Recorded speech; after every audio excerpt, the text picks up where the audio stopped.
two students, and they were like, yeah, they went on their first date, and I was like, oh, where'd they go? Raising Cane's, and I was like, that's the most high school date ever.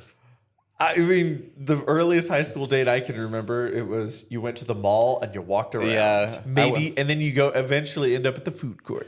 I think the first date I ever went on that wasn't just like a homecoming dance was the like Allen High School musical or something. Like we went to see friends perform, and then I didn't realize like, oh, you're supposed to go out to ice cream or something afterwards. So we literally just drove home afterward. That was it. Nailed it. Yeah, nailed it. I was a terrible, terrible dater.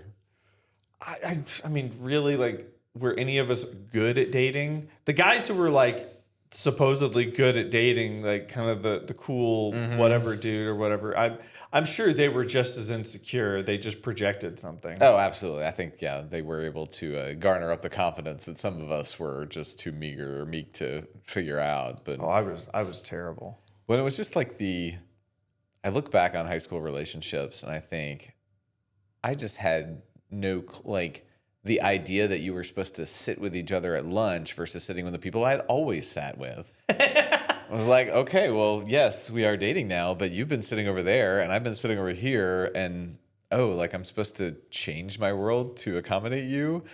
Why would I want to do that? Like, I feel like we are sharing some experiences, and I think this keeps going back to that whole 3 thing. Like, we're in a different headspace, and it's just like, oh, it doesn't make sense. No.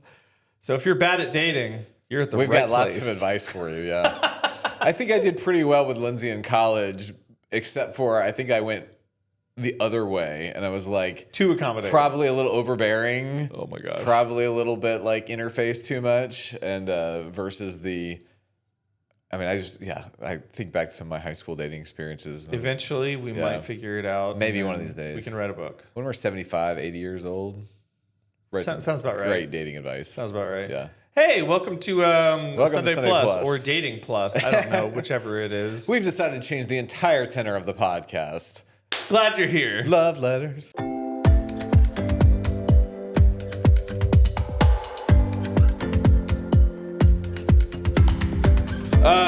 Episode 14. 14, wow. 14. We have made it 14 weeks. That kind of snuck up. Like, here we are.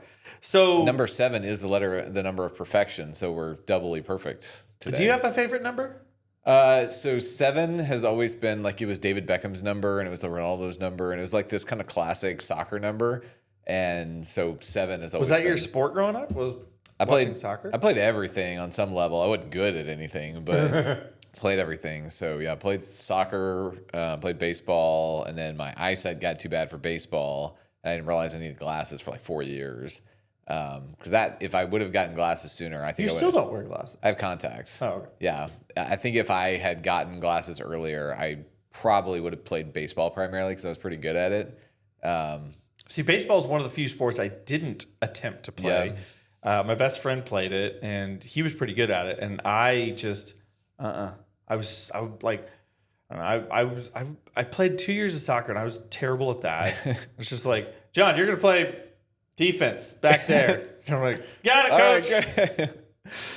Yeah, so I don't know. 7's just always been one of those numbers that I've appreciated. Yeah, seven is my favorite number, and I think I liked it as a kid because of the way it sounded when you said it. I thought it was just like 7. That's cool. Pretty cool.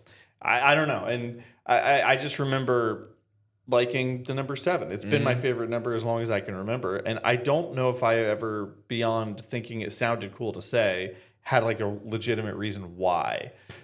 And then Harry Potter comes out, and 7's the most magical number, and I'm like, oop, I'll latch onto that one. That's very true. He got the David Beckham Quidditch jersey as number 7. I mean, everything in Harry Potter is either 3 or 7. Is it really? Yeah. Okay. That's one of those tricks that if you ever do Harry Potter trivia and there's a number-based thing, and it's a number that could be a single-digit number, guess 3 or 7. Okay, interesting.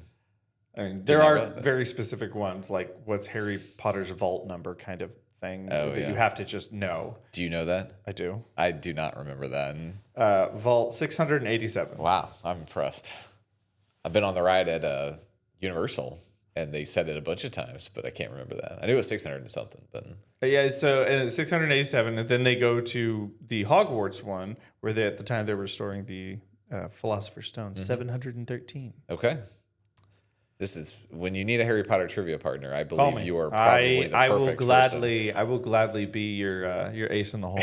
That said, I have been beaten a few times before. Like we did one that was over at Legacy Hall, and there were like 50 something teams, and the way that they did it was so smart because everybody links up to something on like an iPad, computer, phone, whatever.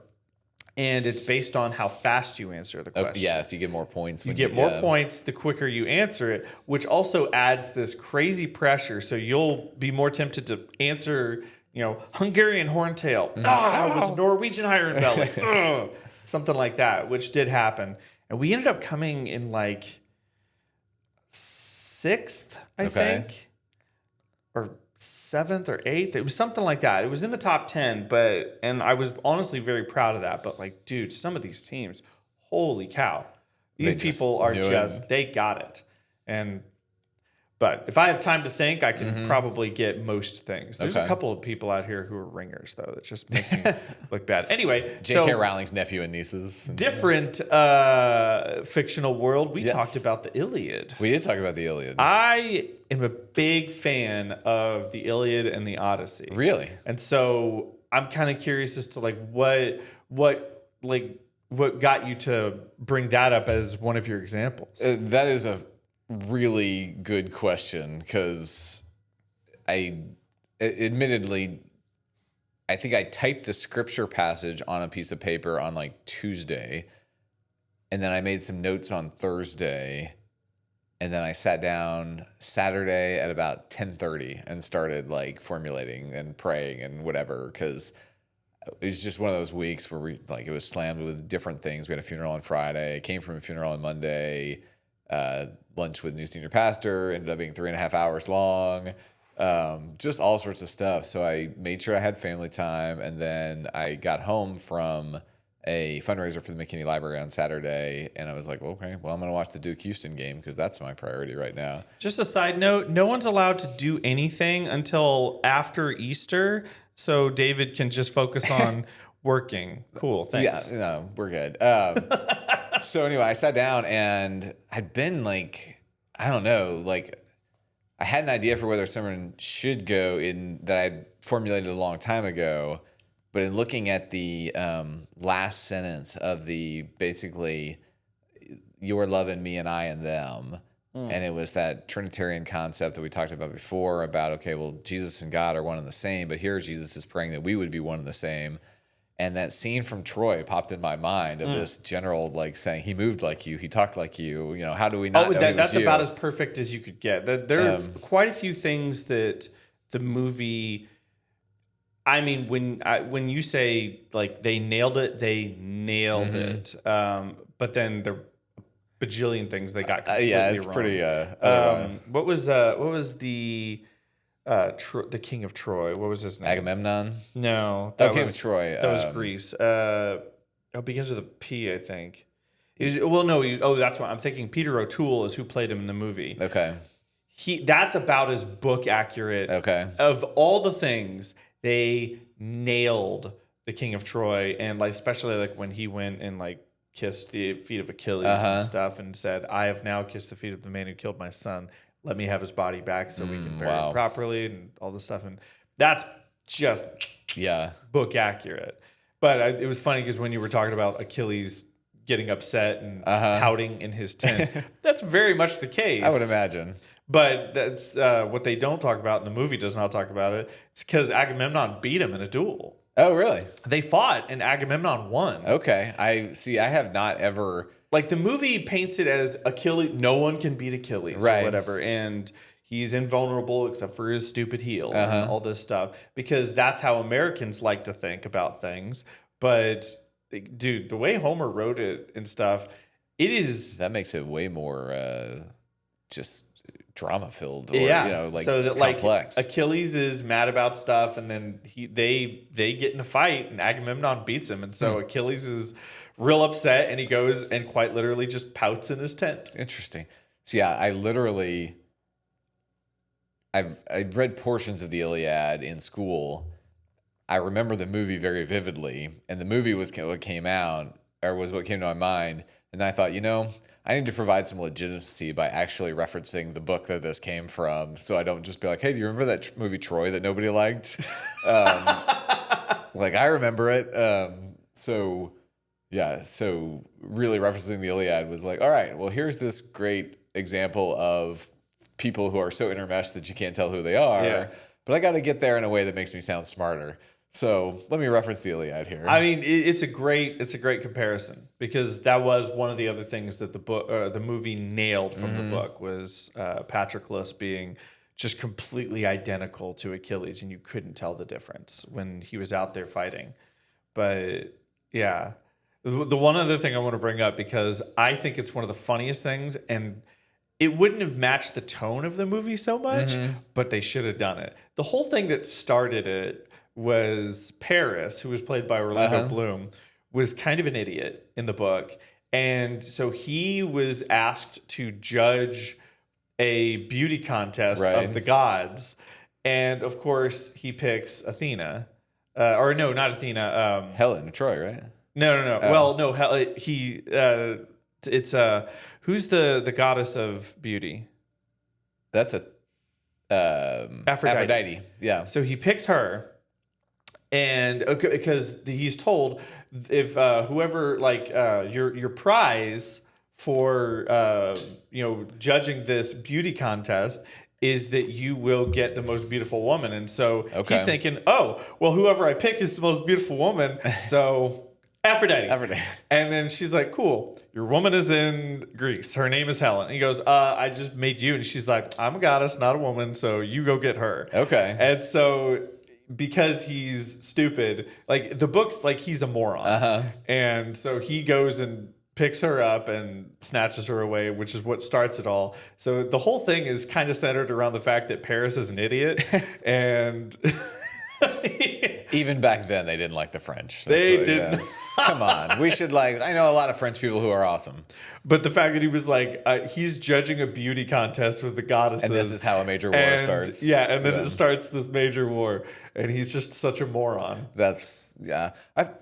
So I like Orlando Bloom as an actor from Pirates of the Caribbean and everything, but for whatever reason, everybody else thinks he comes across as cool, and I always think he comes across as a little dim-witted.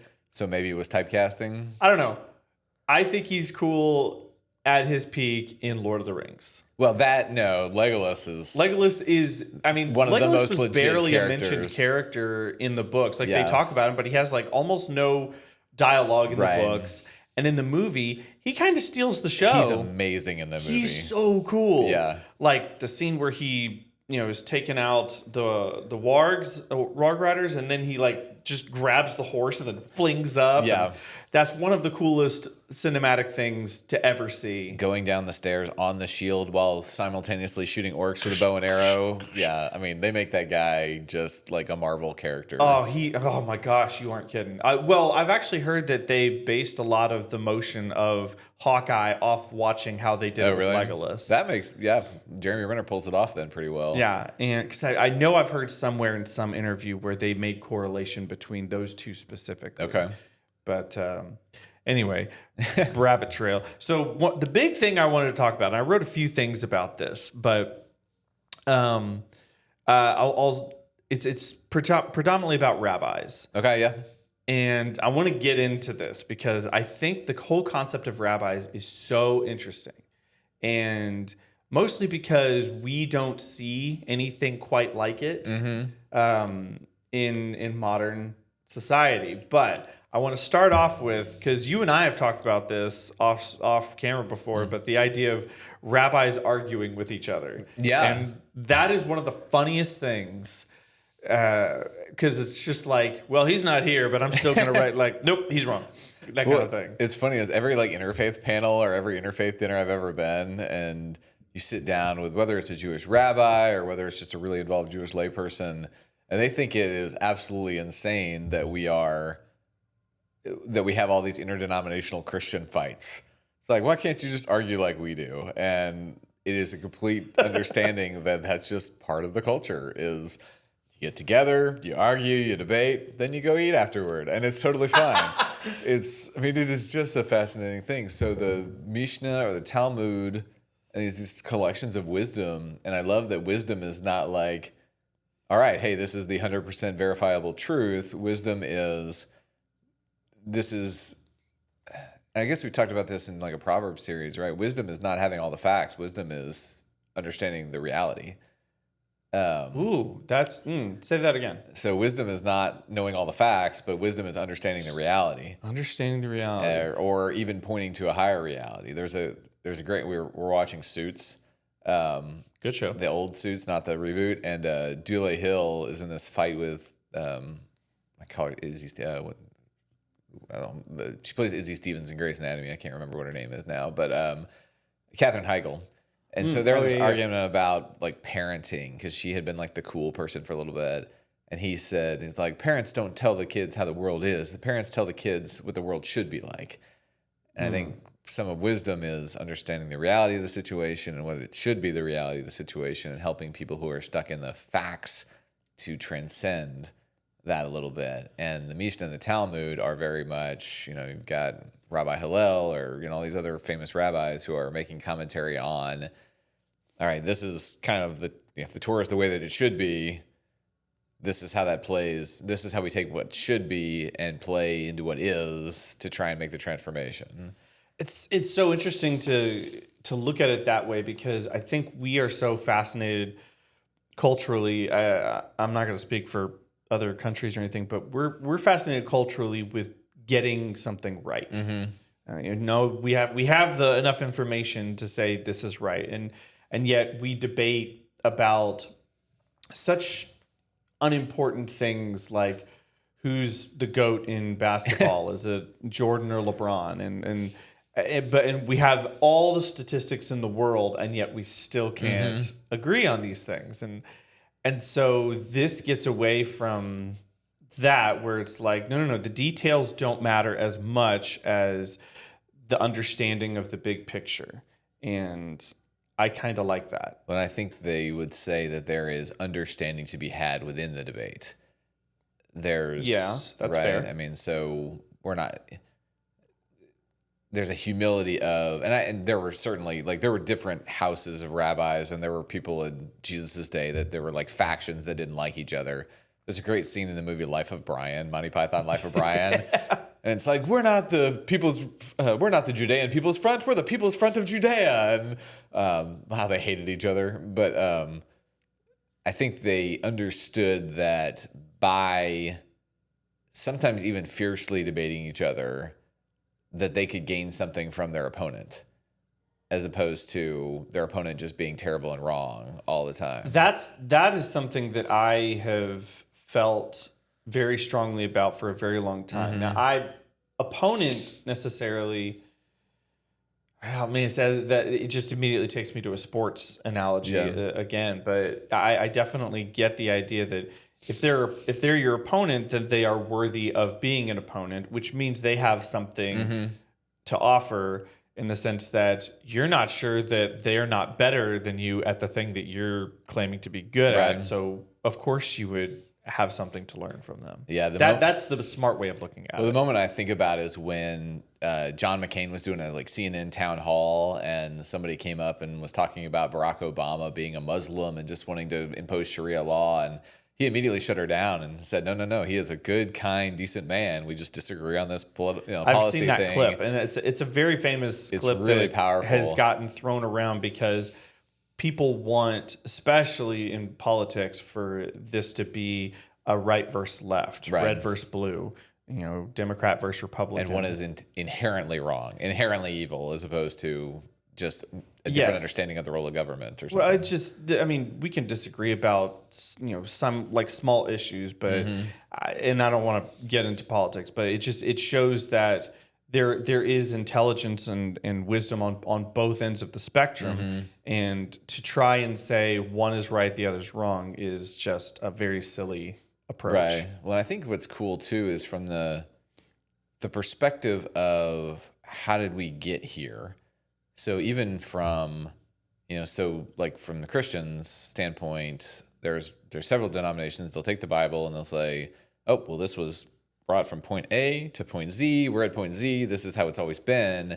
When in reality, there's this long understanding of tradition that has an interpretation that's got us to the understanding of where we are. And if you don't do your homework, you don't know that whole process and appreciate where we are. Versus in this Jewish tradition, what it seems like is we're going to leave everything there so we appreciate the journey that has got us to this point here. So that when somebody comes in halfway through the conversation, it's like, hey, I've got this great idea. And it's like, we've covered that already, right? You can see Rabbi so-and-so over here. We all thought his idea was terrible, but we left it there so you could see that it was terrible. That's so funny. Okay, so the rabbi thing, from my understanding, specifically back then, you have three major stepping stones of school. You could almost think of it as your elementary school, or sorry, like your grades 1 through 12, college, and then Kind of I would school. say grades through 8th grade, then high school, then college, kind of thing. You have Beit Sefer, Beit Talmud, Beit Midrash, I think. I think Midrash comes first and Talmud comes second. Okay. Or third. Oh, Yeah. Beit Talmud is the last one. So it's basically like, but if you don't make it past the first one, you just basically go off and now you're a fisherman or a carpenter. Become a or something. tradesman of some Yeah, sort. tradesman. And then same thing after Midrash, and then you finally make it to Talmud. Like, do we have any like even theoretical writing that Jesus went through this process? No, not at all. I mean, that's Because we basically see him at 5 at the temple talking to a bunch of at 12, yeah. at 12, Yeah. yeah. And then all of a sudden he's 33. Right. Yeah, we have like none Or of 30. this. And, we assume that Jesus would have gone through the first aspect of it all. Like, I mean, I think all Jewish kids went through that. But. And so do you have to be confirmed by somebody who is a rabbi to say, you are now a rabbi? Yeah, so you would have your teacher who would say, well, so as you go through that, the rabbis would say, all right, you come with me. And then you go through the second part, and then they'd be like, all right, you go over there, you come with me. And so it's always an invitation to come a little closer. Right. And so then like, this kid's got talent. I think that they can learn what I do. Yeah. And so you would be invited into someone's school, essentially. And from that, either when the person died or when they felt you were ready, then they would kind of cast you off as because you're taking on ready. their yoke, or at least that's the way that the mantle, the mantle. So, like, I mean, it's funny because from that perspective, it almost seems like as the rabbi choosing who gets to come with you, there has to be some almost level of arrogance as you as the rabbi, be like, what I know is worth knowing. Yeah, for sure. I mean, that's don't get me wrong. Like, the things that I have spent the most time in my life like working on, there is a sense of pride there, but at no level am I like, what I know, you should want to follow me. Well, I don't know if I think we may have talked about this before, but what you and I do, like, it's supposed to be, it's servant humble leadership at its best. But on some level, to get up there and sing or proclaim the word of God as though you know what you're talking about takes a little level of arrogance. You have to have like, that. I mean, the nice way of least. saying it is confidence. Yeah. Like, I have confidence in my ability to bring people in and try and get them to be a part of this thing. And the fact that I have a microphone and all eyes are on me when I'm talking or singing or whatever means that I'm good enough that I'm up here and you're down there or whatever. And when you say it like that, that sounds real arrogant. Well, and I think there is a difference in the process of it all, because in no way am I looking out at a crowd saying, all right, if all of you were exactly like me, this would go fine. Because I think I'm emotionally and spiritually mature enough to realize that's not true. One, I'm not good at everything. Two, I'm not gifted at everything. Three, I make mistakes almost every single worship service and day. So I think that's the difference but I think, from a rabbinical standpoint, it is you take on the teaching, you imitate the teaching, and there was really no expectation of like, all right, you're going to expand upon this. It was just, you take my mantle and keep on and that's why I know Rabbi Hillel was one school, and there was another school that developed. And what's interesting about that from a New Testament perspective, though, is when you get these letters that people aren't sure that Paul wrote, but they wrote them in Paul's hand. Yeah, that's where they're claiming to be Paul, but you can, like, people who are linguistics experts can tell, like, this is not written the same. Right. Especially people who are that, plus they can read Hebrew. They can actually go through and go, yeah, these are two very different writing styles. This is not the same person. Yeah. So I mean that when you are basically, well, I'm just thinking about, like, so my first senior pastor, his name is Fritz Clark. So I'm David in the school of Fritz Clark. I would just write things in Fritz's name because the thought process is I am just promulgating this guy's ideas and theory. Yeah. So why not put his name on it? So in that culture, it's completely not weird to say, hey, my Paul, and I'm writing this, when it could have been, Timothy or who knows who. Sure. So that one of the other things I wrote down that just made me correlate with this, something that I'm like, oh, okay, that I kind of get that. It's the idea of apprenticeships. And we don't have that many jobs that I can think of offhand that the common practice is, oh, you get an apprenticeship under this person, and you do that until this person says you're ready. Yeah. And where this is just how you do this job kind of thing. Like, oh, you want to be a mechanic? No, you don't go to school. You come work at my shop, and eventually I'll put some tools in your hands and make sure that you're actually starting to do this stuff. And eventually, either you take over this shop, or you can go and start a new shop in a town that needs one, or something like that. But most jobs don't work that way. But we do have some, and I think that's cool. Yeah, I think there's probably a middle gap in there. There's kind of usually like that. I'm going to go be a plumber, and so I'm going to go with a plumber, and they're going to show me the ropes. Or I remember somebody talking about being an air conditioning technician, and they followed along. And so some of those trade jobs, I feel like, have an apprenticeship model to it. Maybe not a takeover, but like and then you got to swing all the way to the other side because, you go to a doctor and you have to do a residency where you have an attending who's making sure you're doing it right. Yes. Or in a ministry, we have to go through a residency process and maybe the dichotomy, and maybe it was the same back in colonial America, apprenticeships, but it all depends on how good the master is. Well, sure. I mean, I think that I actually think we should get back to a place where we put social value on an apprenticeship. Because look, say more about that. Yeah. There's so many jobs that, like, you would learn much faster if you were learning directly under somebody who very much takes it seriously. This is a career for them, not just, oh, this is just what I'm doing right now. It's like, because we've all been to a restaurant when you have, like, hey, this is so-and-so. They're going to be shadowing me while I take care of you guys today. And then maybe they'll bring out an entree for you or something like that. But that's like a mini version of that. But, like, really, like, taking on someone's knowledge and skill set that's specifically built to the way that they do it. Not many jobs that do that now. Yeah, no, you're right. The first one I thought of, and this is more something I'm familiar with, but tattoo artists. That's still very much part of the culture. Okay. You can't just say, I'm going to learn how to do tattoo. And some people have done that, but most of the tattoo community goes, where did you get your apprenticeship from? Okay. Where did you do your apprenticeship? Interesting. Okay. And so that is the thing. Like, and so every tattoo shop that or most tattoo shops that I've been to where I've spent time and gotten a lot of ink or whatever, that, that person over there, they're apprenticing. And usually, like, the person running the front desk, they're apprenticing. That's part of their job. They will do some of that grunt work because you have to know how to do it. Right. Just like if you wanted to be a mechanic, you have to know how to, change oil, clean up things. Like, you have to know that stuff. And then they're just looking at art. They're going to be drawing, the classic traditional, Japanese traditional, American traditional, all this stuff until the main tattoo artist is like, yeah, you're not ready. Do all of those drawings again. Interesting. And to the point that you can do them from memory because you're having to draw this stuff. Right. It's going to be on people's body forever. Yeah. So, but I find that so cool that for whatever reason, that industry is still driven by apprenticeships. So they do it like, I know there are like when you're in dental school, people can go get, I'm just thinking like when dental schools will host low income dentist clinics so that the dental students can practice and people can get affordable dentistry. And I know they do it for massage clinics too. So like, I'm just thinking about like when you go get a massage from a student, there's very little chance that anything terrible is going to go on. When you get a tattoo from a student, there's a high likelihood that something terrible could happen for the rest of your life. Well, they also tell you for the people in the apprenticeships, like very, very often the first tattoo they ever give is on themselves.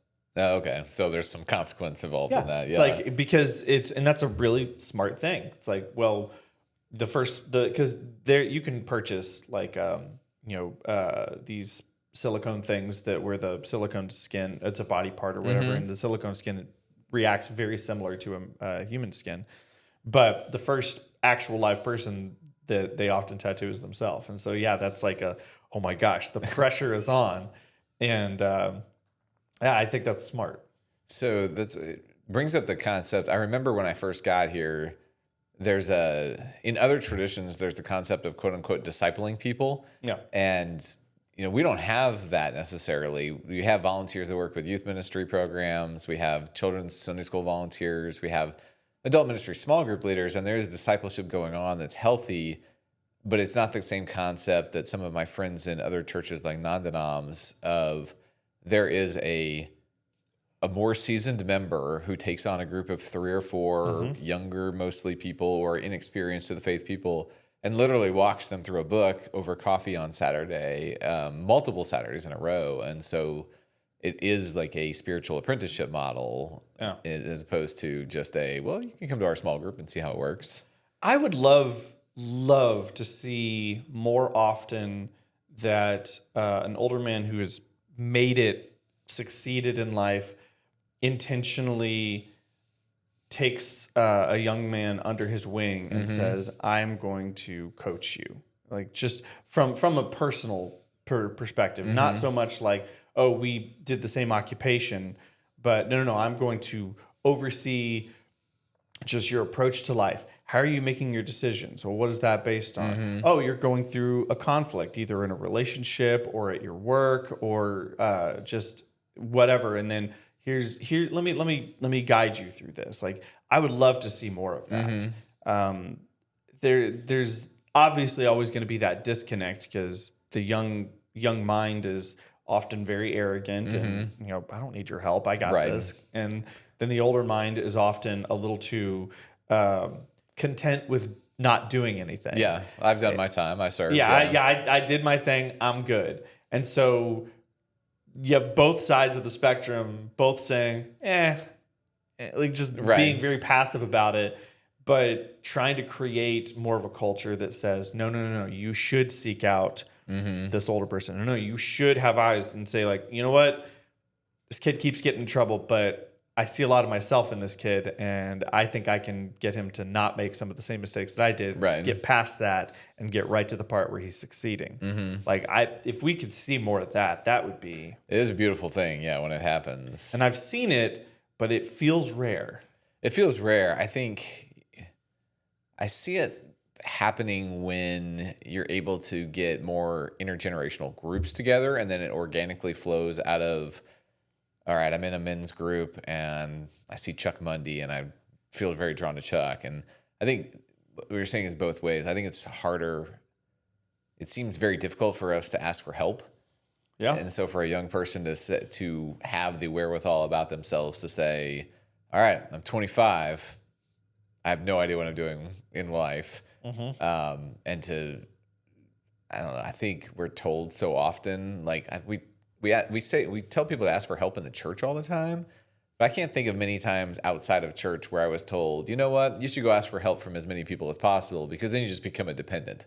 And I was even we took my girls to the mall yesterday, and one of them was just super nervous to even go ask an employee for help. And I think. Let me guess which one. Well, it was. But it was one of those things I couldn't figure out if it was like, okay, she didn't want to talk to a stranger, or if it was I'm not supposed to ask for help kind of thing. I think it was more of probably the first one, and I made her do it for a growth lesson. But but then I'd be curious. I would love to hear from an older person of what you said. How many times are they out there looking? Like when they get in a group, when they get in a church, when they get in a alumni group or whatever it is, like how many times are they out there looking and saying, okay, I'd still like to make an impact on somebody's life, as opposed to the reward system of, you know what, I volunteered with my kids. I served in Boy Scouts, volunteered, when they were kids. I worked hard all my life. I want to play golf for the rest of my life, or Don't be travel. wrong. Or That sounds kind of cool. I mean, it sounds great, and I think they deserve it. I'd just be curious of how many wake up each day saying, "All right, who should I reach out to today?" I don't even think it needs to be that intentional. I just think so much of it should be when the opportunity is in front of your face that you A, recognize it, and B, don't let it walk away. Yeah, And that is metaphorical and literal. Like there goes your opportunity walking away, and you had the chance to go, hey Dan, come here, let's chat or whatever. And I personally think that if we could instill that more as part of the church culture, that older men who have found a lot of success in life and made all the mistakes already and kind of gotten that out of their system, can mentor and guide younger men who are just filled with nothing but potential, but that potential can go any direction. Well, let's give it some direction. And because I look at some of the men that I've looked up to over the years who have given me just sage advice, and how much of a difference it made. yeah, And sometimes it was just as simple as they listened, and I was like, boy, man, this guy like really took in all the words, and then for every 100 words I said, he maybe said 5 back. yeah. But those 5 words back ring really strong the more they just kind of tumble around in your brain. Well, even from the listening perspective, if they care about you, you are more likely to care about them. And therefore you start to recognize like, oh, all right, so I can look back into my childhood and one of my dad's best friends, Bob Rohde, and I'm thinking like, yeah, Bob super cared about me. And because he did that, I cared about who he was and what he did. And it was he was a disciple Bible study leader. There was a direct impact, but there was also a passive impact of, well, I'd like to be like him. So instead of just going on my own or looking at celebrity role models, it created people who cared about me. Therefore, I cared about them. Therefore, it was like, well, everybody wants to be like the people that care for them. Of course. So it becomes a passive role model as well, to where, well, hold on, I see what they're doing, so let me go mimic that on some level. It feels more attainable as well because it is within your reach in some ways. And I absolutely think that it could be more impactful because of that. Because, we all have whatever you're into. If it's music, you've got your favorite bands, band posters. If you're actors, then you got actors. Sports, you got athletes, whatever. It's that thing you're going to idolize. Right. But the likelihood that you're going to develop a kinship or a relationship with, a famous actor or athlete or musician, probably not so good. Yeah. Even with the Twitter and the Instagram, still pretty unattainable, even though, they're semi-accessible, right? Yeah, yeah. You can send them messages they will never read. Yeah, you can go watch their Hot Ones episode, learn all about them. It'll be great. Just so that kind of, apprenticeship, that kind of mentorship, that kind of thing. I would love to see that become more prevalent, specifically in the church, because in that world, I think that there's so much opportunity for good, because it doesn't have to be this super official thing. It can be just like, I don't know, like, I just go to Claude for advice, and he takes me out for coffee sometimes, and I'm like, I'm going through this thing, and then he gives me advice, and it typically works, and then I just go about my life, and then a month and a half later, I'm like, oh, now I'm going through a thing again. I need to call Claude or whatever. And so that kind of thing, where it's very casual almost, but then it has the potential to blossom into you continue to go to this person for advice. Right. So that's from an organizational structure. It's just making sure people don't get siloed, making sure that their relationship building isn't just in one little niche, but stretches across the generations and the different kind of people. Yeah. I definitely could see that being a good, valuable thing. Yeah, that was kind of all I had. I just wanted to talk about rabbis for a while because I think it's such a cool concept. Well, I think it'd be interesting for anybody listening about like who are the rabbis in your life, and not just official rabbis, but who are the teachers, who are the ones who gave you your basis of wisdom. It was interesting. My kids yesterday was they hate it when I go into these like philosophical discussions. Hate it because they just want to be done, and I'm like, well, let's get to the root of the thought. Let's get to the motivation, and they absolutely hate it. But yesterday they actually listened for a little while, and I asked them when we're in this kind of conflict between parent and kid, what do you expect the parent's role in this conflict to be, or like this situation? And it was around spending money, and I said, so what do you expect? What is mom and dad's role in this? And neither of them had any answer whatsoever. Just had no clue what. And which tells you that they've never thought about it. They've never thought about it. So it was interesting where they actually listened to that for a little while, and it diffused the entire argument of recognizing, okay, we're mad about something. You just helped us realize we don't know why we're mad. Or we talked about a little bit of the symptoms of that, but we don't really know the root cause of all this. So it was interesting in that it diffused it for a little while, or most of the rest of the night. Once you got down to the root of wisdom associated with it. So I would be interested for everyone to kind of think about, like, who are those teachers? Who are those ones who can help you get to the root of it all so that we don't just keep living symptom to symptom? Yeah. Symptom to symptom to symptom. That's good. I mean, you're full of good one-liners full of nuggets today. Who knows? I like it. Yeah, I got a good night's sleep. I stayed at a Holiday Inn Express last night. So, yeah. Did not stay at a Holiday Inn Express, but I did. So this is a morbid thing, but it was a sad situation. We went up to, my wife lost a cousin, did her funeral last Monday. Well, on Sunday night, we stayed at a Holiday Inn Express. And I felt terrible about thinking, but as soon as we checked in, the thought was like, oh, you're a pastor. No, but I did stay at a Holiday Inn Express last night. And I thought, that is such the wrong time to think that joke. But that is so in my mind, it was funny. I liked it. Yeah. It's good. Good stuff today. Yeah. I like the idea. So go find your rabbi. Go find your rabbi. I like this. Or at least tell them thank you if you already have one. Oh, man. And good for you for having one. Right. Exactly. All right. Well, thanks for hanging out. All right. 2 weeks of perfection. Peace. Peace.